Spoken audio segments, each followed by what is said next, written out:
red green one. Damn.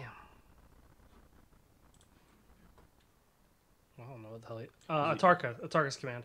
Atarka's command. You stop people from gaining life. You deal 3 damage to each opponent, or you may put a land card from your hand in the battlefield at instant speed. That's 2. That's not that bad. That really isn't. I mean, it is red green, which is right in line with what you're saying. So, I mean, Atarka's command could help. It's not like what you utilize for the Maze Zen decks, but I mean, it's still good. But then you've also got the other problem is it's a 5/5 flyer that doesn't have haste. So You can give things haste. Yeah, but you're waiting till turn 7 to at the It's latest. red. I mean, come on. There's got to be tons of things that you could utilize. If not in this set, maybe in the next set. I don't know. Why don't you know? I just don't. I don't know. Do you know? Do you know? Why don't you know? Because I don't know. I don't know. All right.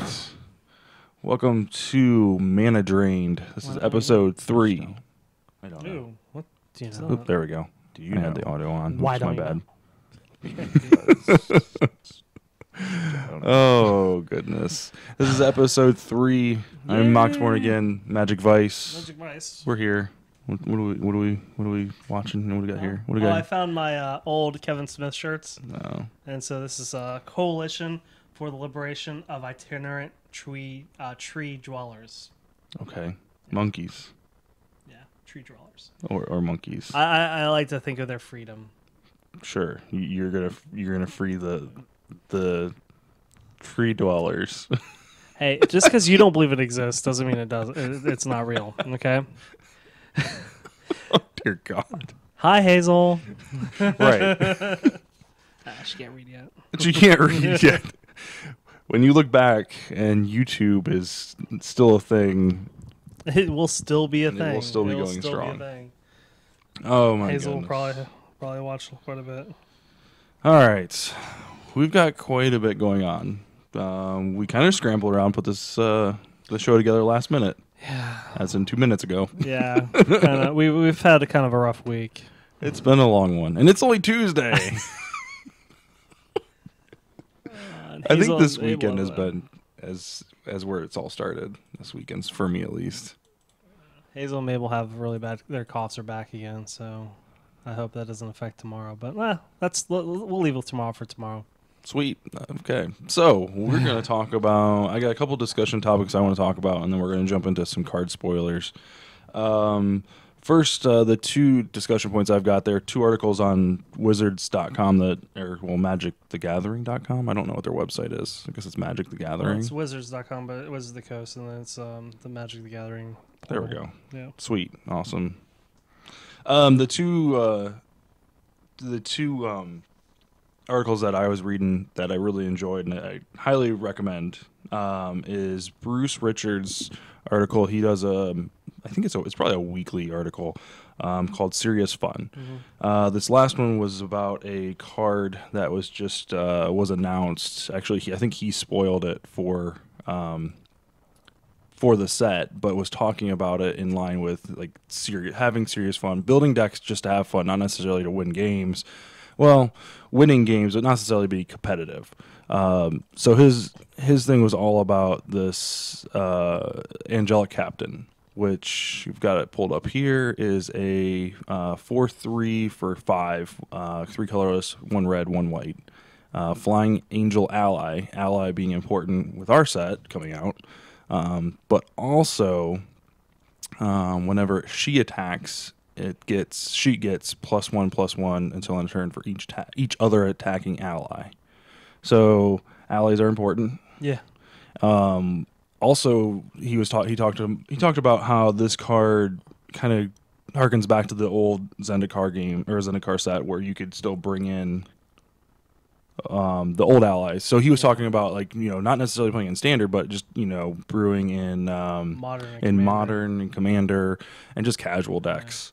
He was also the one thing that really kind of sparked my interest is playing for fun, playing the whole putting in cards that just make bad blocks for people or really hard decisions for your opponent, especially in multiplayer. So he was talking about specifically a card that gave persist to all his creatures. Like you could tap it and give persist. Yeah, I think I actually saved it. It was something from Lorwyn, I believe. Cauldron of Souls. Yeah. There we go. You can tap it, choose any number of target creatures. Each of those creatures gain persist until end of turn, which is if they die and they didn't have a -1/-1 counter on it, they come back into play with a -1/-1. Oh. So basically what he's thinking, this is the way he likes to play, really, if he needs to get in a couple extra points of damage, get rid of a, really terrible creature that's on the battlefield, stuff like that. So I start thinking, well, what kind of things do I want to do? What do we want to do with Zendikar? Like, what are some of these cards that make you think, you know what? I just want to break this casual format and I don't care what it does. It's just, what kind of things are you interested in doing? If you had to, I mean, now that we don't know the whole set, we know quite a bit of it, but not like everything. Is there any one card that you're just like, yeah, I want to? Kind of. I've started tooling around with a little bit of the Eldrazi aspect, like the whole removing your libraries from the game and stuff like that. And so I started tooling with my older cards to do that. But with this guy, the interesting thing about this guy is there's a lot of potential with what we have in Standard right now. I mean, if you use Mana Excel on top of... okay, so let's see here. Who are the good allies we've seen so far? We've seen Gideon, a white planeswalker ally. We've seen makes allies. Yeah, who makes allies. There's the green-white guy. He was pretty sweet. He put 1/1 counters for instant spells. Does he let you draw the card too, or is it just +1? The blue-white. Yeah. The Muirfolk. Whenever you cast an instant or sorcery spell, you may put 3 +1/+1 counters on target land you control. If you do, so basically, he awakens a creature whenever you target. So he's got a pseudo. No, actually, no. It's not even heroic. It's whenever you cast. Period. Let's throw some cantrips in this, and it would be a mess. That's disgusting. Like, so you're just like 3/3, 3/3, 3/3, 3/3. Can you target? Because it still counts as a land. Can you target the same land multiple times? Target land. Yeah. Because it doesn't say the non-creature land. It says target land. Heck, you can target the creature lands, the man lands, and then they'd be even bigger because then they turn into their base power would become. If you turn them into one first and then put the counters on, then their base power would be higher. After that, then they just probably stay with the 3/3. I don't know if you can turn them into something. Well, no, you could. Wow, that's oh my god. Gross. Just like this is gonna be gross. Well, and he's legendary, so you're not gonna be stacking his stuff. Yeah, he's legendary. The way I love the Angelic Captain. I really wish that she was legendary for just aspect of commander. I think that would be, she would make a disgustingly good commander. If we had just some more red-white allies for one thing, but right now, what's you got Gisela. The one angel, red white from not Innistrad, Ravnica. Version of Ravnica, where she doubles all damage and then halves all damage to you. She was fun. What was her name? Her name wasn't Gisela. I don't remember what it was. Probably with an A. No, I don't know. Anyway, so it was a really interesting read. He had a deck list put together that you can put together and put your own spin on and stuff like that. But it was kind of one of those articles where it's like, this is kind of fun. It's not like about crunching the numbers and finding out what the best curve is and having like, if you just set your competitive thing aside and say, you know what, I just want to have some fun. And by having fun, destroying people all at the same time. My idea of fun. My idea of fun is just taking away your ability to play the game. I enjoy that. That's my fun. Go blue. So we're not going to play Magic. You're going to play Magic. Yeah. But I see. The other article that was from Sam Stoddard, I think is how you pronounce it. Stoddard. Latest developments is his article, and he talks about challenges for revisiting sets. So he specifically talking about coming back to Zendikar, obviously.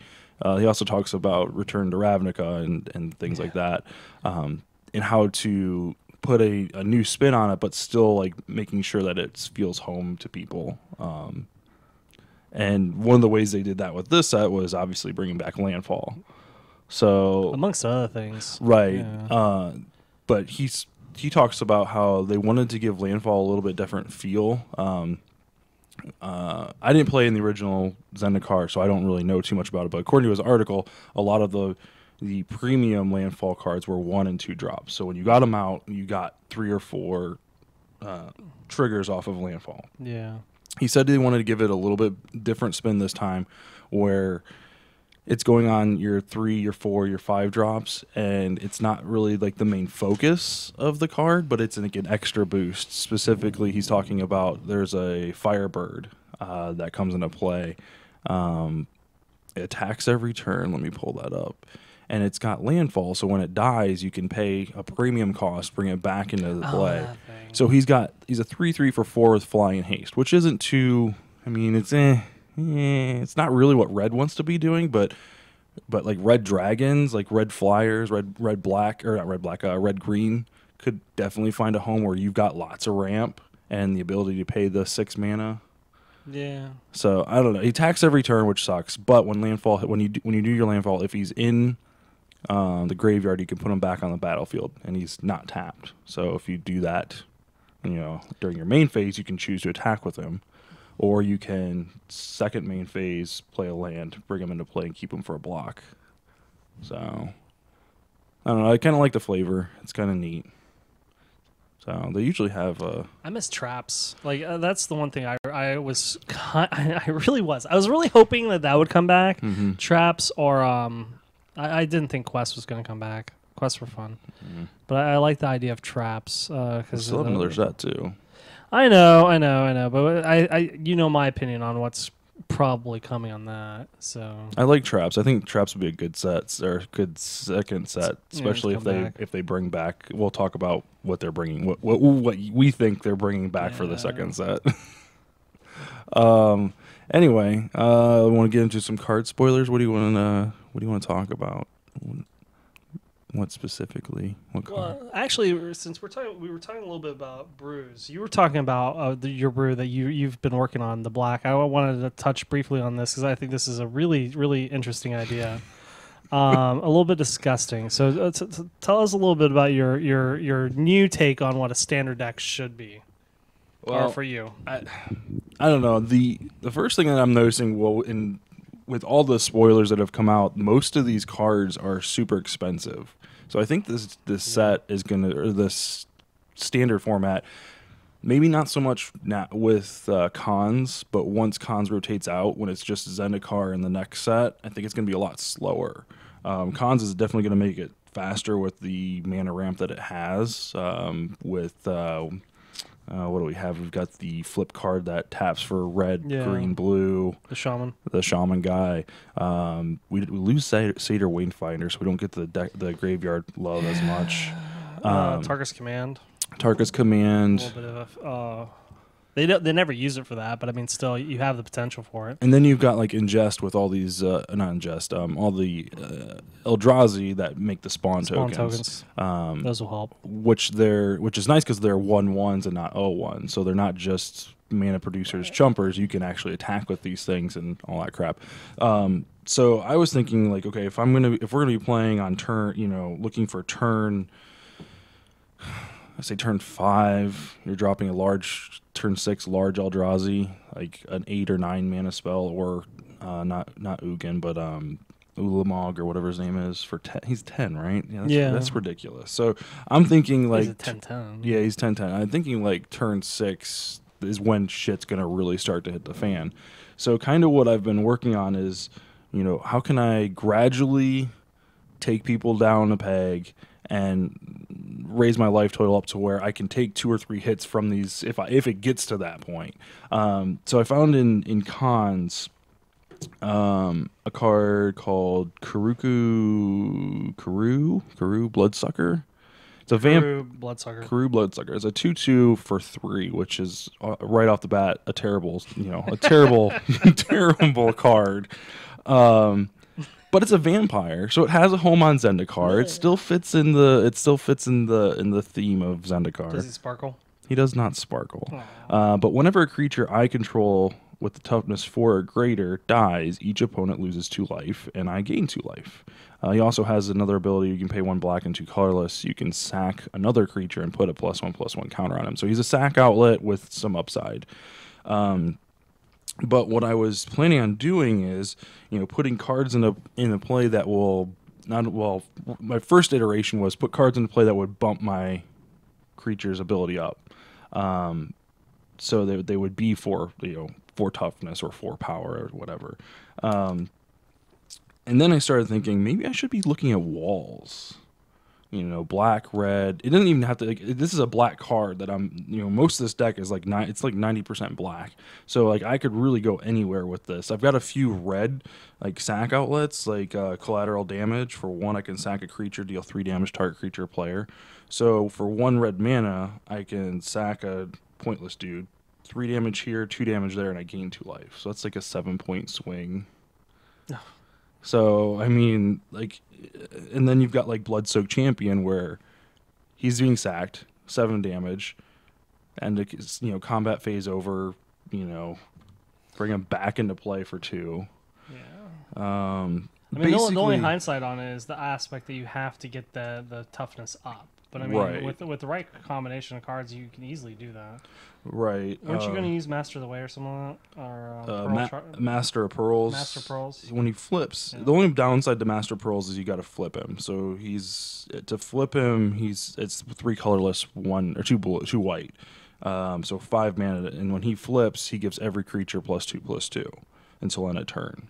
So so that's a little slow. So I think I might take him out and actually start putting in some walls, like 0/4 walls or whatever, or find something to that nature. And the other thing that you could do is Outlast. I was thinking Outlast walls. I know there's some larger Outlast cards that have a good toughness that are cheap. And then I was also contemplating putting Alicia, who smiles at death. When she attacks, crossdresser. When she attacks, I can bounce back for 2 mana a creature with power 2 or less. So I can start bringing creatures back. Yeah, see, that's Defender. Each opponent loses 1 life for no 5. Tap target creature for no 7, but that's 5. I'm really looking for 2 or 3 drops. Yeah, 2 or 3 drops. So as soon as I hit 4, Jeskai, yep. So as soon as I hit 4, I can start dropping these guys. Just because I don't want to get too far out of control with this Bloodsucker, because I don't want to drop him, and then they're like, oh well, I can gotta kill that guy. Mulch. Sacrifice a wall. There we go. So I can sacrifice any wall. Yeah. Is the power? What's the power? It's 0. Bingo. So then 0/4.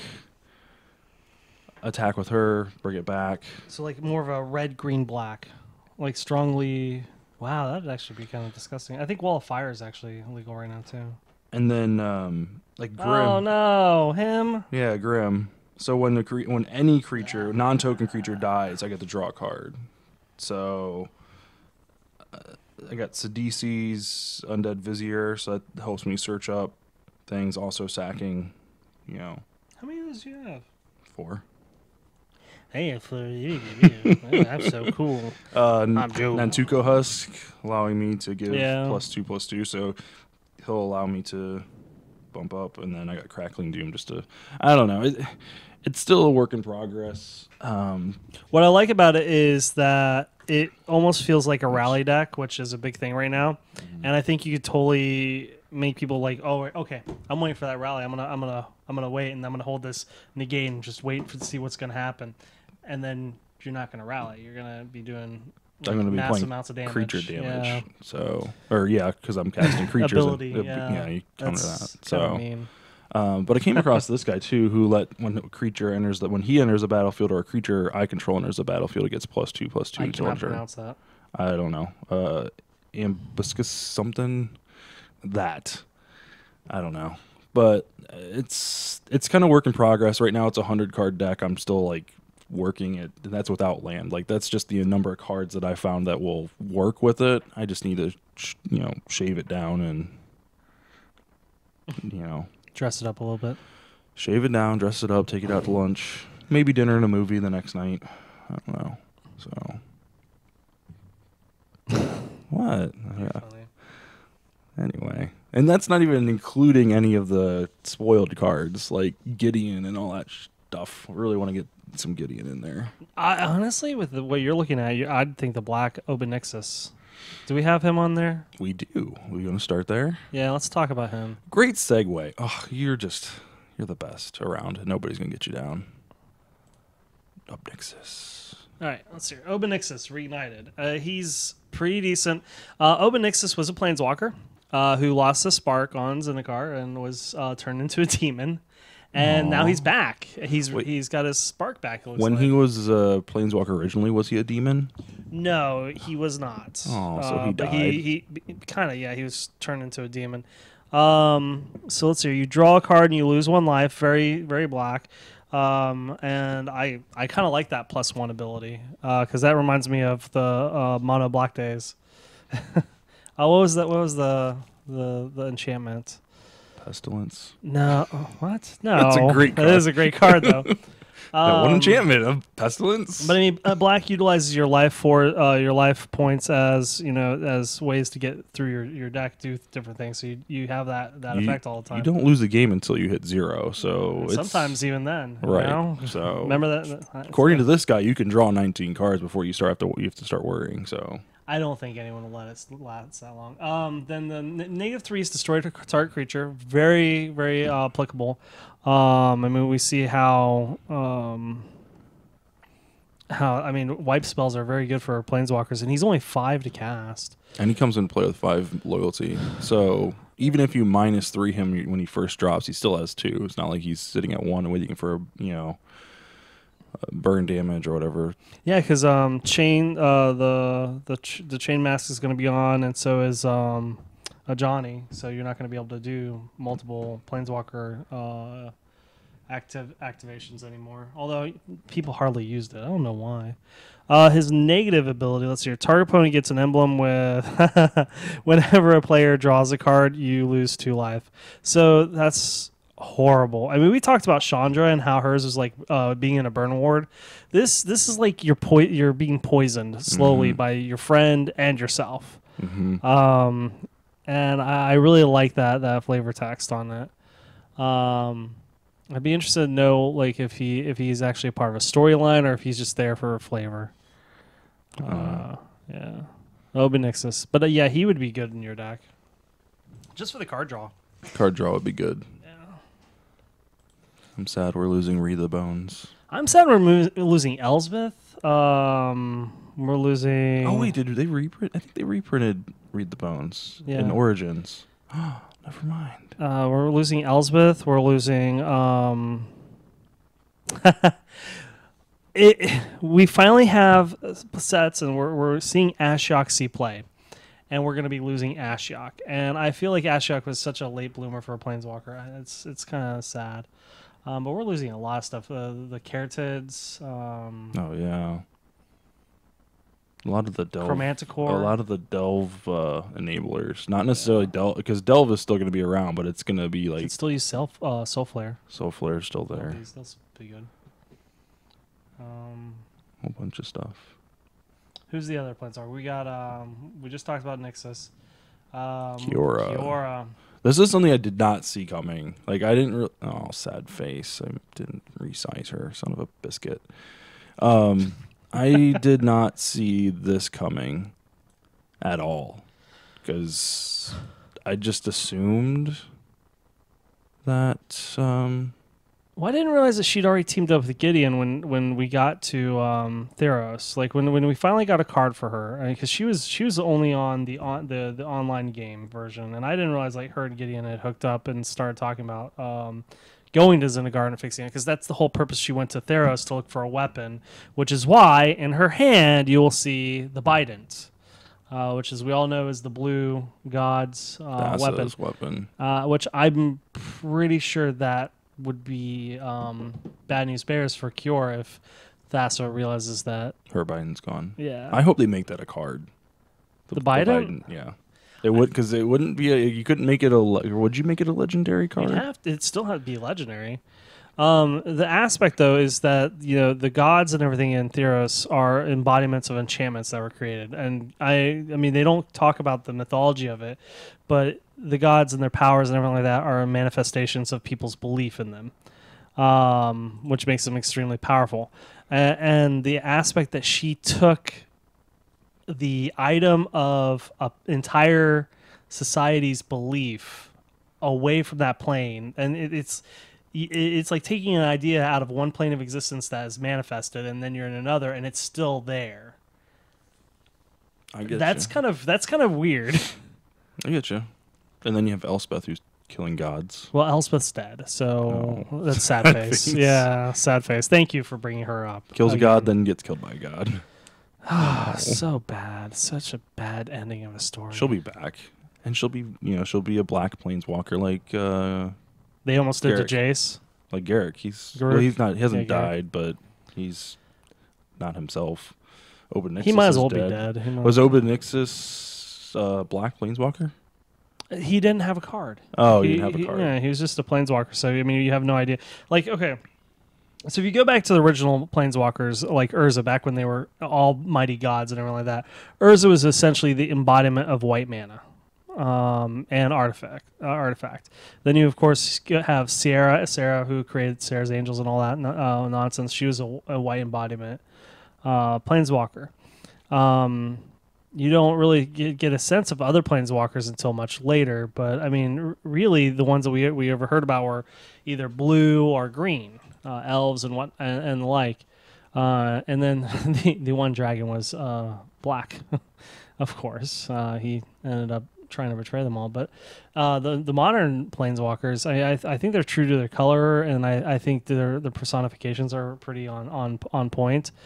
I'm glad they didn't go with the whole idea of Evil Jace. Oh man. No, Evil Jace would be awful. But I like Yor. I like what she brings to the table. So her +1 is really kind of cool. Untap one target creature and up to one target land. So there's a little bit of a mana excel if you can target a creature that is a mana excel. Mm-hmm. So right there, that's 1, 2, 3, 4. That's 4. Mm-hmm. All right. -2 is reveal the top 4 cards of your library. You may put a creature or a land card from them into your hand, then put the rest in your graveyard. So there's your Still very good. There's your graveyard fuel for graveyard decks. Unfortunately, she's not green or blue-black. She's blue, and I mean, it doesn't matter. A lot of the graveyard decks have green in them anyways. A lot of your graveyard love is from green, so I mean, she still is right on point with that. Are you loving some graveyard? I do. I have my Chromantic Core deck. It's falling apart now, but it's such a fun card. It's kind of sad. Fun deck. The last one, it's not really my thing, but whenever a creature enters the battlefield under your control, you may have it fight target creature. And then you put a 8/8 blue. You put 3 8/8. 3 8/8. Yeah, 3 8/8 element. Octopus. Blue octopus tokens into play. So you get an emblem that says whenever you put a creature into play, you can fight another creature. That's your emblem. And then after the emblem enters the battlefield, then this trigger goes off where you get 3 8/8 octopus eye. Yeah. So ultimately, you can have those fight other creatures, which is neat. I do like that they did it for creatures, though, because if you think about it, for the modern scene, if this was a storm enabled, can you imagine? Think of all the storm stuff that you got going on with goblins alone. Mm-hmm. Blah. So I don't know. I don't think her. I think she'll be more casual. I don't think her ultimate ability will be that. Yeah. It kind of depends on. Honestly, I think it depends how much landfall takes off, because she's at 4. So if you drop her on turn 5 and you use your turn 4 to play a landfall something because I don't think there's going to be many 1 or 2 drop landfalls. And then you immediately -1 her. You can play your 5th 2. land, or -2. You could play your 5th land from her. Actually, does that count as your 5th land, or can you do another one? And it goes to your hand, so that would then count as your land for turn, which sucks. But at the end of the day, still a fun card. Again, I think she's probably not going to do too hot. Yeah. Unless some more stuff comes about it. And then, of course, our good friend, Gideon. Oh, I don't have Gideon. Didn't we talk about Gideon already? We talked a little bit about him, so nothing big. But let's talk about cool spells. What kind of cool spells do you see coming out of this set? Let's see here. I pulled. Let's see here. So this is let's talk about this. Let's just get this out of the way right now. Which one is this? This is. let's just talk about this because this got spoiled today, and I immediately got excited. And what's funny about it is we're excited about it for 2 different reasons. Go ahead and tell us about your I'm reason. excited because you can scry and then draw.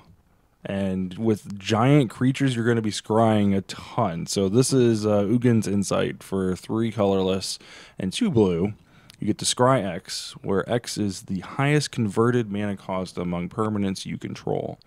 So if you've got something that costs 10 in play, well, it looks like you're going to scry 10. And that's scry 10, not scry 1 10 times. That's scry 10. And then you draw 3 cards. That is really good.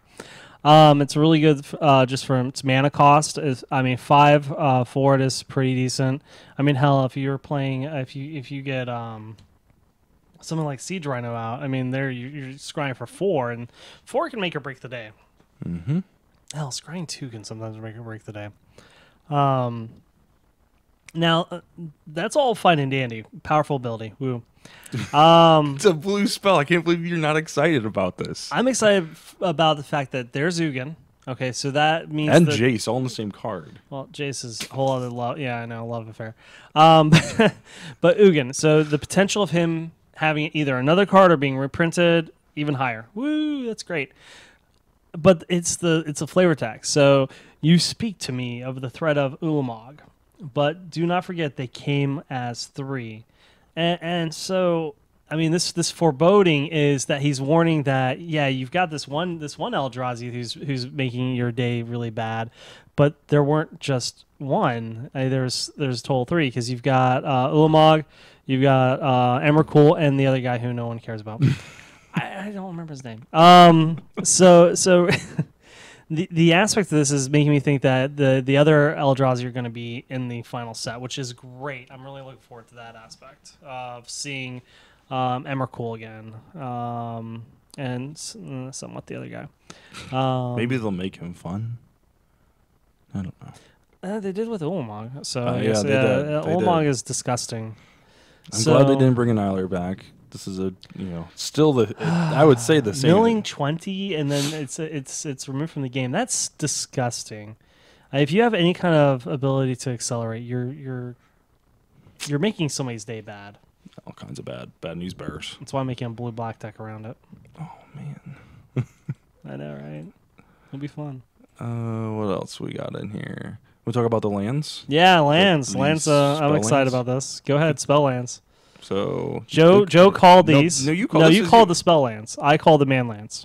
Really? I could have sworn you said. Well, I said, what are you going to get? Like a land that does spells, and you got all on it. You started talking about it. So I guess I called it, but I called it in jest. You really kind of jumped at the idea, so that's why I'm kind of giving you credit for it. So these come into play tapped. They're common though. That is exciting. We finally got land that's common. You can only have 4 of. So when Looming Spires enters the battlefield, target creature gets +1/+1 and gains first strike until end of turn. That is amazing. That's a really good setup for a decent attack. Well, that's what you would expect from a red mana spell for the 1 red mana. So this comes into play tapped. So assume that you're paying 1 red for it. So or haste. I'd almost prefer haste over first strike. I think the blue one is going to be the one that's the most powerful.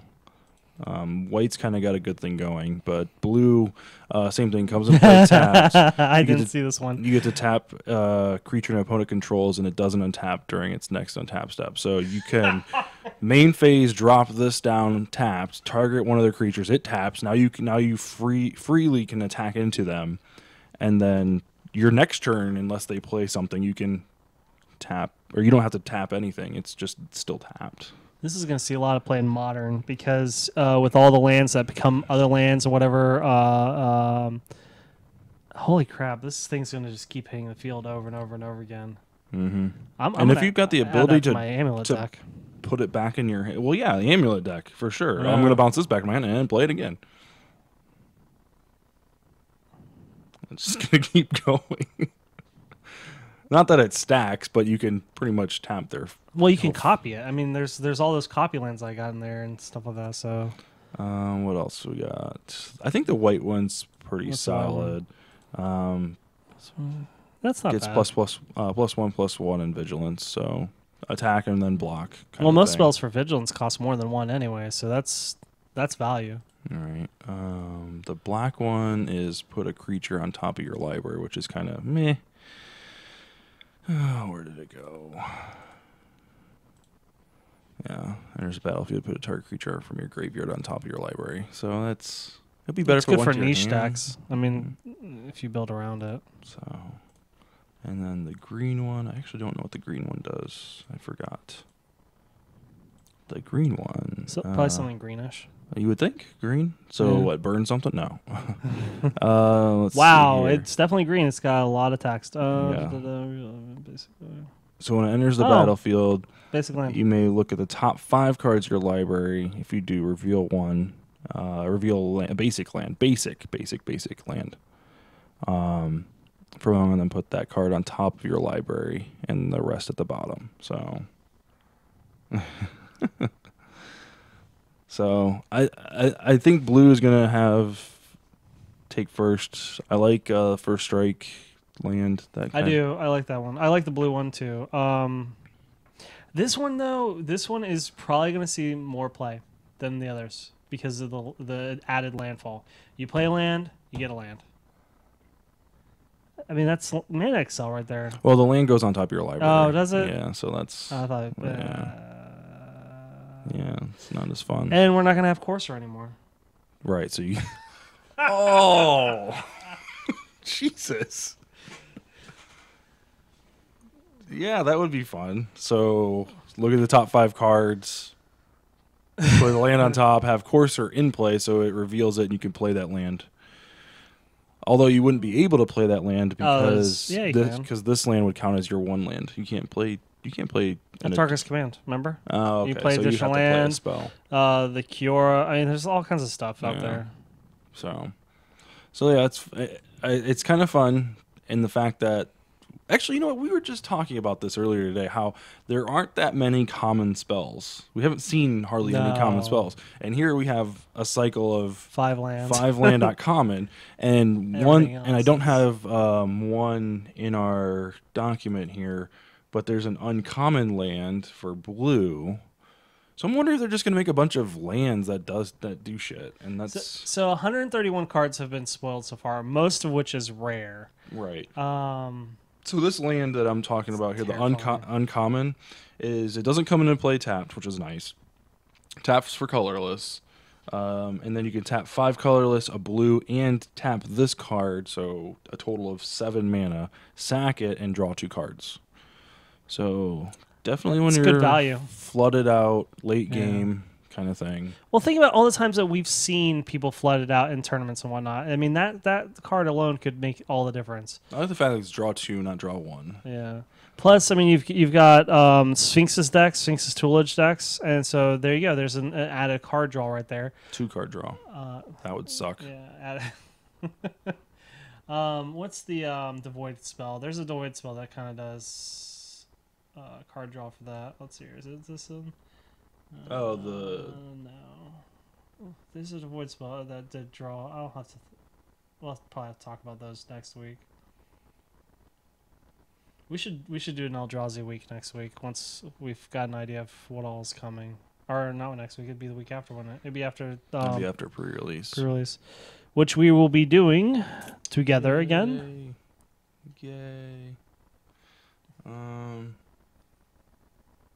I swear to God, if I pull There you any go. of those lands, Oh, that's not. no, that's a spell. sacrifice. I don't know.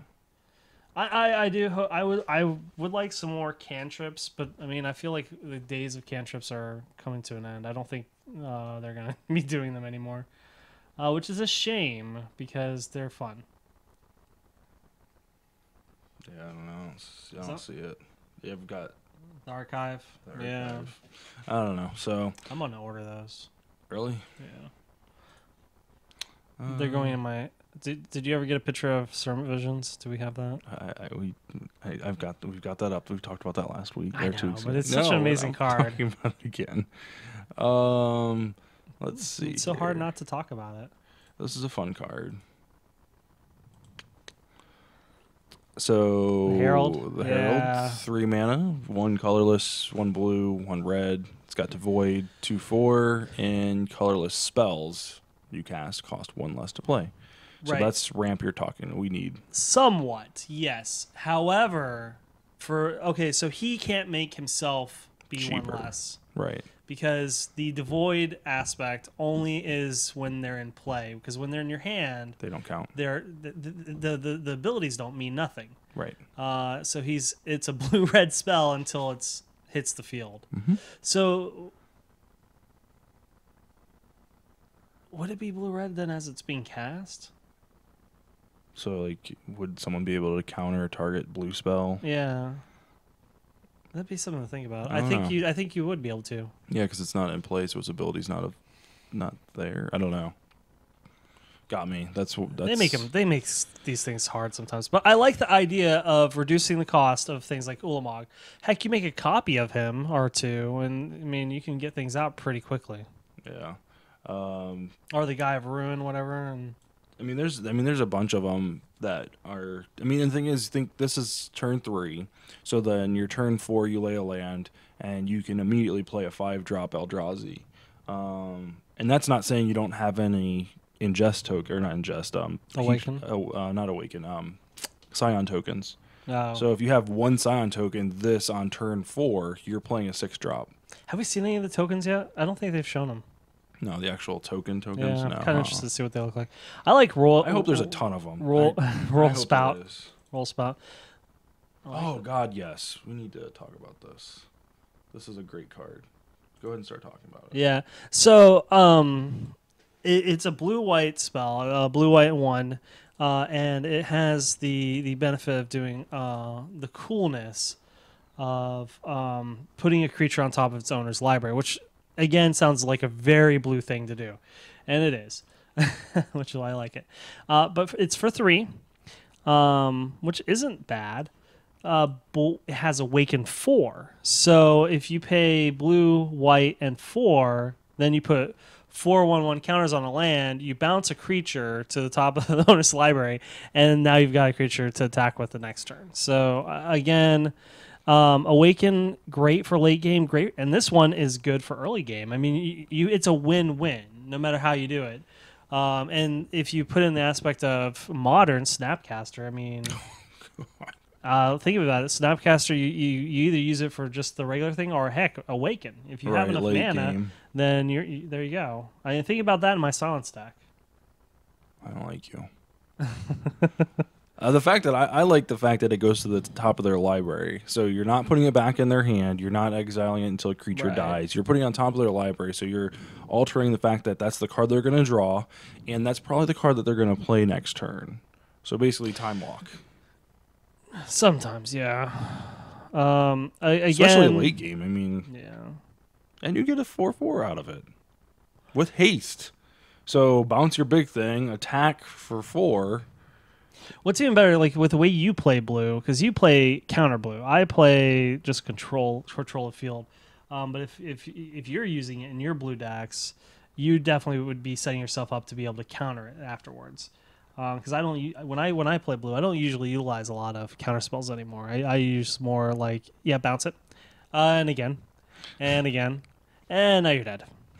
But you're like, okay, I'll bounce that, and then I'll put this little thing over here, and I'm not doing nothing. Okay, and now I'm gonna counter it, and then I'm gonna counter it. Oh, you mean put it back on their hand and then counter it Yeah. the second go around? That would be mean. You do that a lot, though. That would be mean. You do that. Can you imagine if I countered it and then put 3 tokens on a land? Like for 2 blue and a colorless. Actually, no, was it 2 blue and 4 colorless? I mean, if you could only do that, that would just be, and not only that, but you put it on the same land that you bounced it with. Oh my god! So that'd be 4. So I'm going to 4, 5, 6, 7. going to bounce your creature, make this thing a 4/4, and then pass a turn. The only bad thing about it is Oh, that's a lot of how it's well, not Yeah, that, that's but gonna look at its terminology. Put target creature on top of its owner in a library, not target non-land creature. So they could do it to my creature too. You can do it to what's been awakened. Ah, That's not nice. Bouncing it's people's valuable. land. It's yeah, it's valuable. It's very valuable. It's good. So if you have there's 6 there, 6 there. So if you have 12 mana, you can bounce, counter, and make a 7/7. Yeah. 4 it'll be 7 the next turn. So you're looking at 11 damage. In the course of 2 turns. But you have that 12 mana. Like, that's ridiculous. If someone's playing something huge that with happens a 12, lot. 12 mana untapped. Yeah, I've seen it. That's I mean, scary. think about the last Star City Open that we had. I mean, there was a lot of games where they just had like a whole, like they just kept playing lands, getting into the late game. And when you're in the late game, there's, and that's why these cards are good, is because they're good for the mid game and late game. And hell, these 2 are early game. They're 3 casting cost for either counterspell or bounce. And the good thing about Scatter to the Winds is it's not counter target creature spell. It's just counter target spell. Right. We've been stuck. I mean, that's cancel with the added ability of, hey, if you have some extra mana, here's a 3/3. Disgusting. Let's talk about this guy. Which one? This Hangerback Walker? Oh. No, not Hangerback. We can talk about Hangerback Walker next. Oh, we have no reason to talk about him. We'll talk about his twin from Zendikar. Wasteland Strangler. Strangler.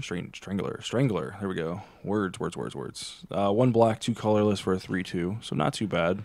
I think Hazel could read that better than you just did. Just okay. Throwing it out there. He looks kind of cool. I like him. The art's really kind of scary. He is extremely alien. I really do think that everything they've done with these guys is on point with what they were trying to go with. But this one is even more creepy because I don't know. It's kind of got like a sliver leg going on, like a there. Tendril. Yeah. So when he enters the battlefield, you may put a card an opponent owns from exile on into that player's graveyard. If you do, target creature gets -3/-3 until end of turn. So yeah. So you get 3/2, and you get the ability to knock a creature off the field. So if you've played a 2-drop and you turn 3 attack with it with ingest, then your second main phase you can drop this and kill their 2-drop or whatever. So That's mean. they've got something that they don't want to block with if they don't want to chump your ingest. Or I can see him being played heavily, and he's rare. He is rare. 3-drop at rare. Holy shit! Look at that. I know, right? Okay, so let's talk about Hangerback Walker's buddy. His not as cool cousin. Not as cool, but still. I think Secure the Oasis would see play more than this guy. Honestly, he's definitely has potential, but it's so limiting. He doesn't like Hangerback Walker. Can grow. This guy, and then when he dies, yeah, it makes stop. That's almost the better version. Is when he. That's what you're kind of hoping for, right? When you play Hangerback Walker, it's a 0/0. You pay X twice. So if you pay 2, you get 1 token on him, and then when he dies, you get however many tokens into flying 1/1 Thopters.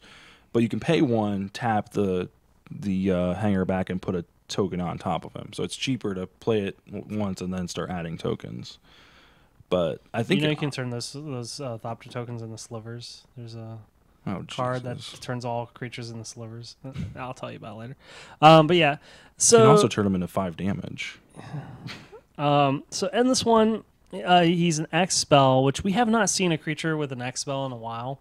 Like just X, just X. The one I can think of was an angel that destroyed land. Like you could destroy land with it and give it extra 1/1 counters. But this guy's just X is the 1/1 counters he gets. The sad thing is it doesn't affect the one Eldrazi we just talked about. The red blue colorless won't affect this guy's ability. Like you can't pay less for X. No. So He's a good infinite mana dump. this is true. It'd be great if he had trample or some type of evasion. Flying would be great. I could see him in modern with Fling. Fling. With Fling or Angelic Chorus. I mean, you gain life equal to the power and toughness of whatever you play. So basically, you've just done a giant stream of life. I don't know. I don't know. I see him more as being a modern or even no. I don't see him as legacy at all. He's too slow.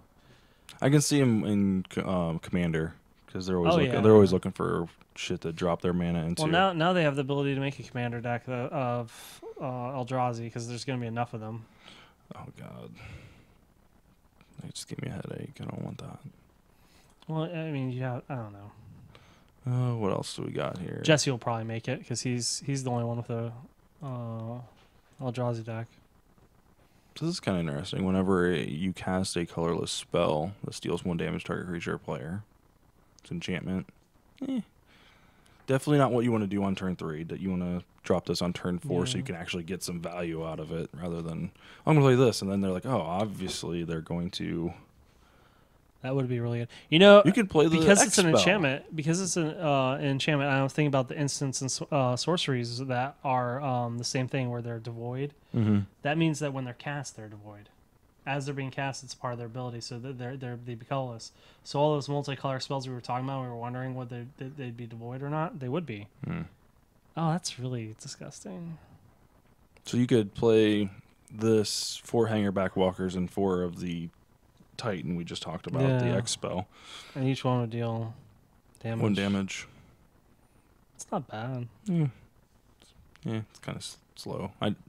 It's uncommon. It's But kind we're of talking about a set that's going to be slow anyway. So I Yeah. mean, it makes sense that this actually speeds up the clock quite a bit. Those 1 damages can really add up quickly. Well, and if you can get the person down to like because if you drop like if you have like best case scenario Ulamog in your deck and that's your win condition. He will be how in many my times deck. do you want to attack with him to win the game? I would like to attack once and let it be done.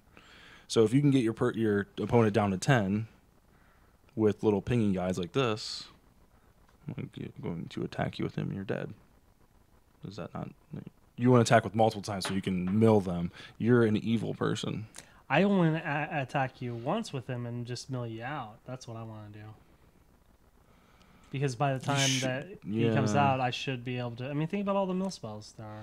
Sphinx's Tutelage. Okay. This is going to stop this. Enough with the luck of the draw. I am working on a Sphinx's Tutelage modern deck. Nice. It's actually coming along quite nicely. There's a lot of cards to pick from. Almost too many. What else? Like Serm Visions. Yeah, let's do the counterspell. I like this. This Counterspell. artwork just looks so funny. It just looks like it. I don't know. It's just weird. So He's having a bad day, whoever that is. it's definitely a bad day. So Yeah. one blue, 1 colorless instant devoid spell. Counter target creature spell with the converted mana cost 4 or less. If the spell was countered this way, exile it instead of putting it into the owner's graveyard. So That's good for all the little ones we've been talking about. I mean, there's a lot of good things that this is good for. and it puts the spell into the into the exile zone. So the one creature we just talked about. Wasteland Strangler. Yep. Yeah. Stranger. I know, Strangler. So you can put that back into their graveyard and then kill off one of their things. So I'm surprised we're not talking about Scour from Existence, because of, I mean, it's a beautiful art card, but let's face it, it's probably the worst card that we've seen yet, I think. It is very, very expensive.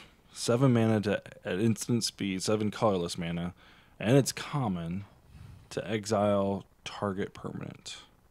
So that's Planeswalker, which is nice. Maybe a little too late. It's 7 mana. That's just a lot. I mean,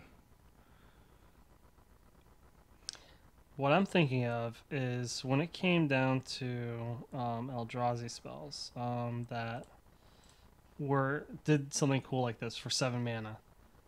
All is Dust. Okay, so you've got Scour from Existence, which is destroy exile target permanent. When before there was All is Dust, which is each player sacrifices all colored permanents he or she controls. So we're going from all to one. Granted, you can do a colorless permanent, but I mean, when you're talking about 7 mana, you're talking about a wipe spell, not target. Spot removal. Yeah, Like, I want that dead. And not just dead, I want it gone. I guess in limited, it's valuable. Like I definitely could see myself pulling it in a draft. Okay, there, I could pull it. I would pull it in a draft. But in constructed, Well, that's actually a good point. Draft and sealed, because you know if someone opens up, they're going to be putting in their win conditions are these Eldrazi, the larger ones, the Hopefully. 7, 8, 9, 10 drops. So this, you just save up your mana after turn 7 and then wait for them to play their spell yeah, at the end of your turn, and which is its instant speed, which is great. it is, and that is the benefit. That's the benefit right there. Is it's instant speed. So you play defense until they drop their big spell. Hopefully you draw into yours. You exile theirs, then play yours, and hope that they don't do the same thing back to you. You know what's no, it wouldn't even matter because it's just too slow. I was thinking about the running scissors decks, the in Soul Artifact. Oh, and Soul Artifact. But it's too slow for that. Sad face. I think this is one of the cards you were wanting to talk about.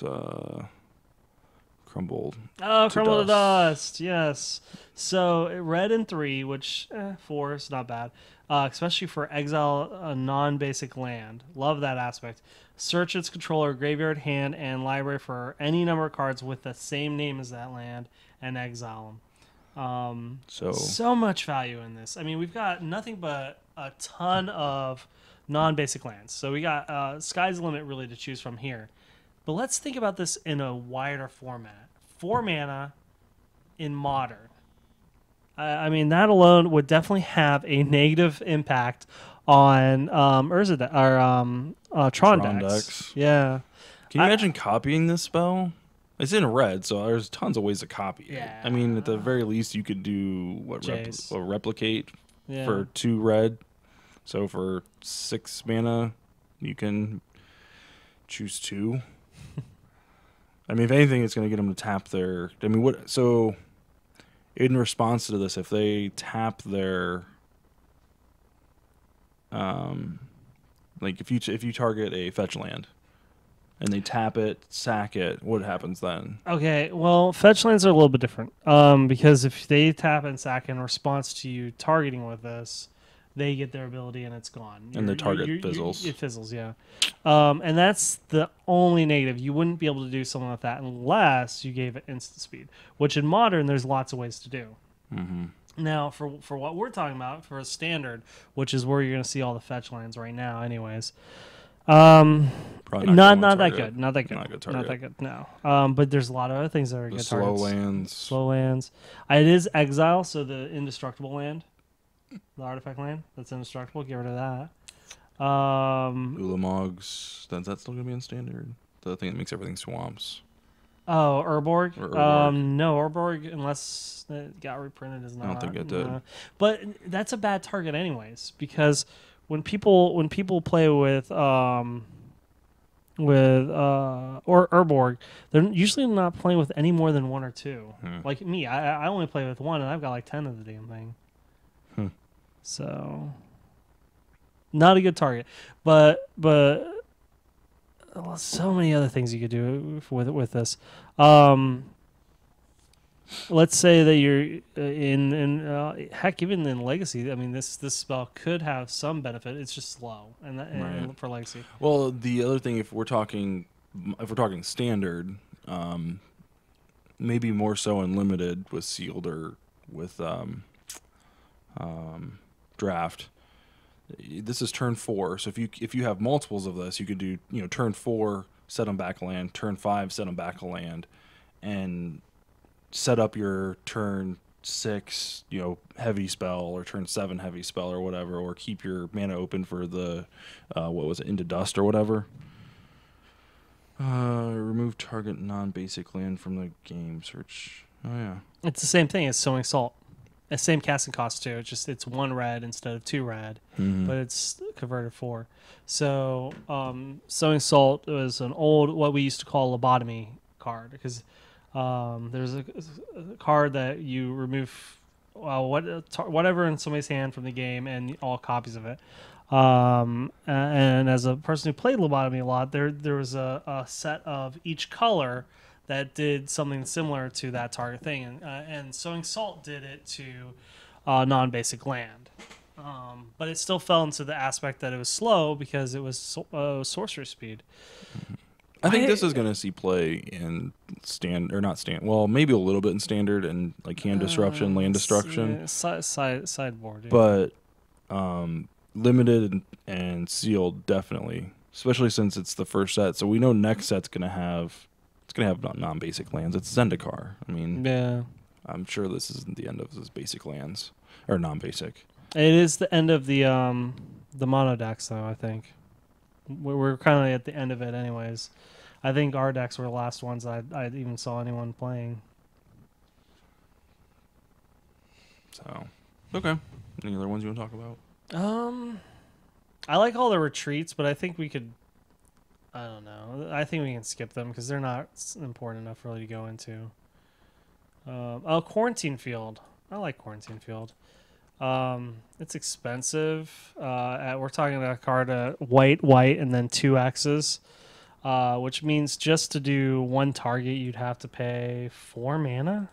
Ugh. And then to do 2, you'd have to pay 6, 2. So it'd be 4 for X, and then 2 white. 6, yeah. So. Wow. But it's Oblivion Ring. I mean, that's pretty cool. I mean, the only other cool card out there besides Quarantine Field is the one that exiles all power 4 or greater. But I like this because you can target certain certain things. Like that. You're not having to worry about hitting your own. Is it your own stuff, or is it? Because I've seen where people have Oblivion Rings and they play them early on, and then they wish they had more, and they have plenty of mana. And I just think that this is, it's not a card I'd fill up my deck with, but I mean it's for one more than Oblivion Ring, you're definitely getting a much broader effect. Right, and then there's this one for 4 mana. Right. It's an artifact. Align Hedron Network. Enters the battlefield, exile all creatures with a power 5 or greater until Aligned Hedron Network leaves the battlefield. Right. So for 1 less, you can exile all 5 and greater, or for 4, you can target 1, or for gives you a little bit of play. A little bit of play. For the white players, I mean, definitely something that's valuable right there. Honestly, both of them are. This is nice if in sealed if you don't have a late game finisher. Like if your win condition is my 3 and 4 drops, you just kind of eke 1 out a turn and then wait for them to play a couple big ones and then set this down and then swing. This would be really good for is fog decks. Yeah. So okay, cool. Is that a wrap? Yeah, that's pretty much it. Now, our sponsor wanted us to have a pillow fight and for me to get angry about something. Pillow fight! There we go. So let's go play some Pokemon. Because it's the same thing as Magic, right? It takes a little bit more skill. You're a jerk. I choose you, Pikachu. All right, Stern. I wish I had a Pokemon shirt. I would have worn it. Yeah, well, not everyone can have a cause that they care about, like I do. You do care about that, don't you?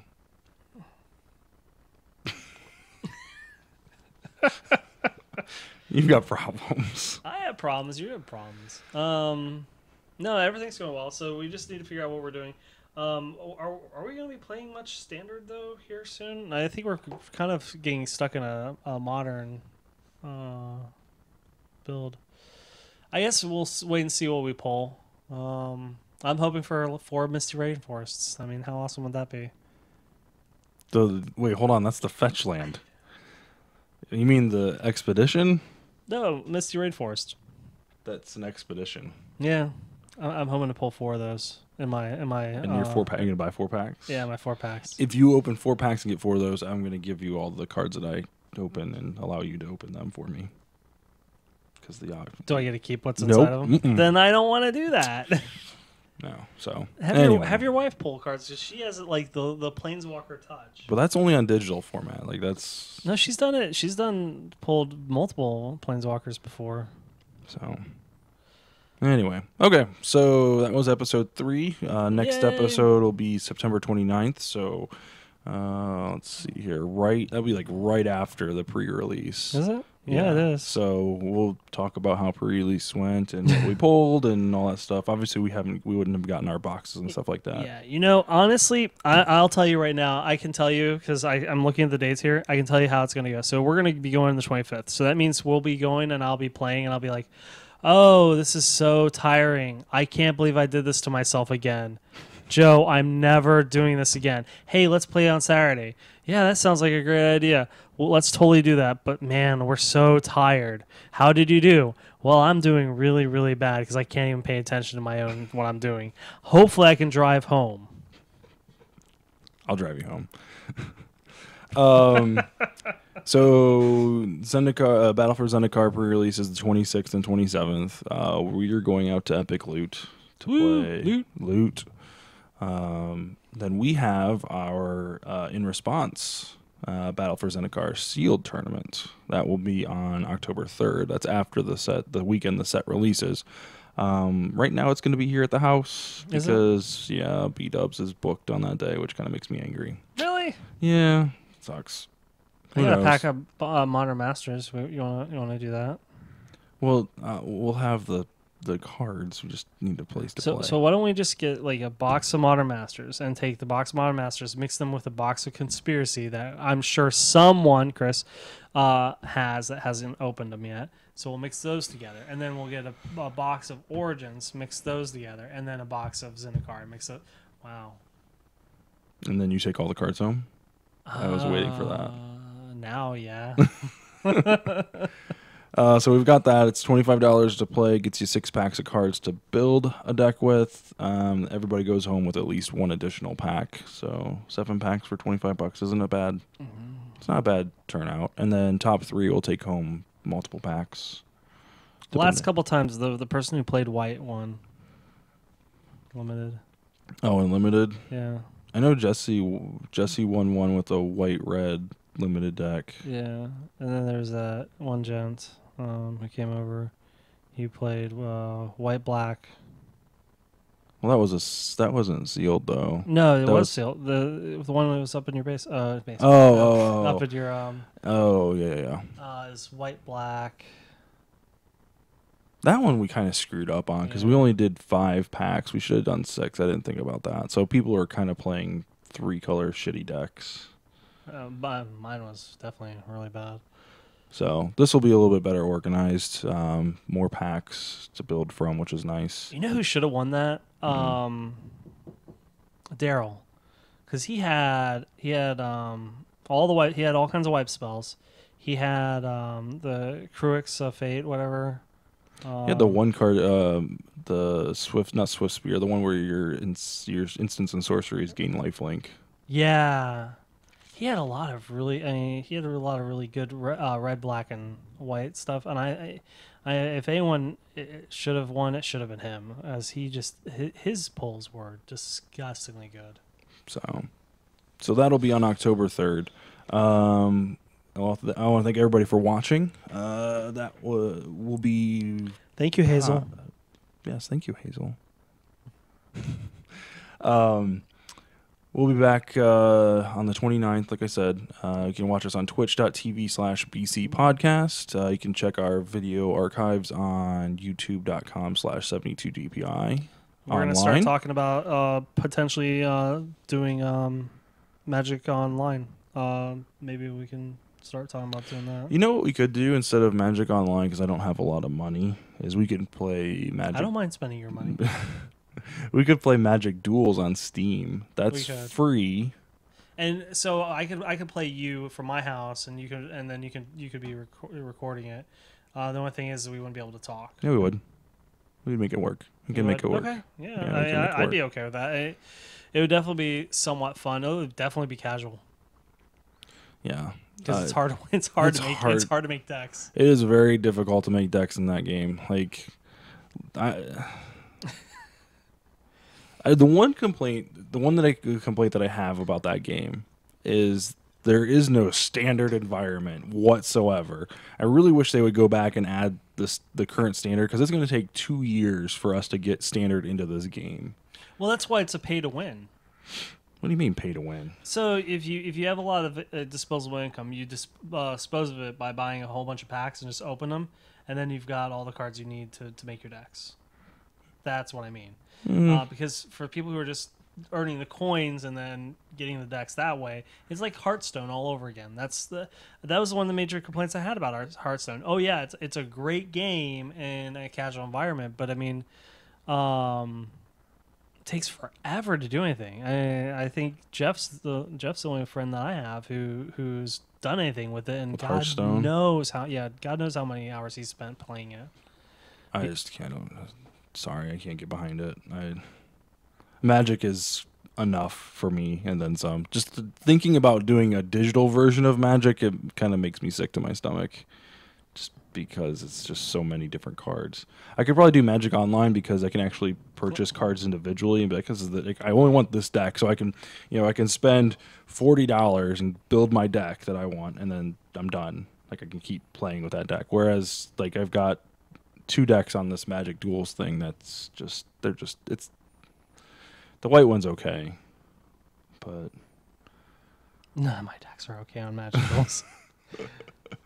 I don't know, but they're gonna add more cards to it, which is great. As sets come out, they're gonna add to it. Well, yeah, for free. Because I mean they've got a whole past base to go off of. They don't even have to really create anything new. And by doing it this way, it's a huge money-making tool, and that's all it is. Because unlike with Magic Online, there's no reclaiming the cards. Like, you can't get a whole set and reclaim them. There's no third party either, so there's not people, because people can trade. You can trade cards on Magic Online, right? Buy and sell. Yes. Yeah. So you can't do that on this game. It's once you buy these packs, you get these fake cards that you can do nothing with once you're done with the game. So. And I said, it'll get better once. It's disgusting, like how well that business model works, because it does. It works extremely well. Mm-hmm. Bah. So, I don't know. I'm starting to enjoy the game, Magic Duels. Yeah, It's starting to get enjoyable because I'm just wait for the Eldrazi to come. It'd be great if they gave us packs for free when that set comes out to kind of get you hooked. They probably won't. Oh, here's Ulamog. And then everybody would have Ulamog. I'm like, oh, well, shit. Kind of screwed the pooch on that one. So, I don't know. Anyway, Angel and I will be on the same channel tomorrow night with Ball and Chain Podcast episode 176. Woo. We're going to be talking about the Taken King that just released today. Getting ready to go play that, which is super exciting. And Castle Crashers Remastered. You ever play Castle Crashers for the original? Well, not the original Xbox. It's for the 360. It was like the side. I had a 360. The side-scrolling like cartoon Night Guys, like 4-player co-op. No. Super fun. Remember, my 360 died. It was a there it is right there. Actually, that's mine. No, he used part of mine and yours to make did it. He? So like part of it, mine's in that too. Because it's working out very well. I'm glad. You know, I had to end up finding another thing to put underneath my PlayStation. I hate you. What? It was 360 was such a great system. It was. It was a great Minus cooling. their It was a great cooling station for my shelf. for my PlayStation. Yeah. That's what it was for 3 years. Go play some Pokemon. You want me to show you sternum mode? Nope, don't rub my sternum. Anyway, all right, guys, thanks for watching. We'll talk to you guys in 2 weeks. See ya.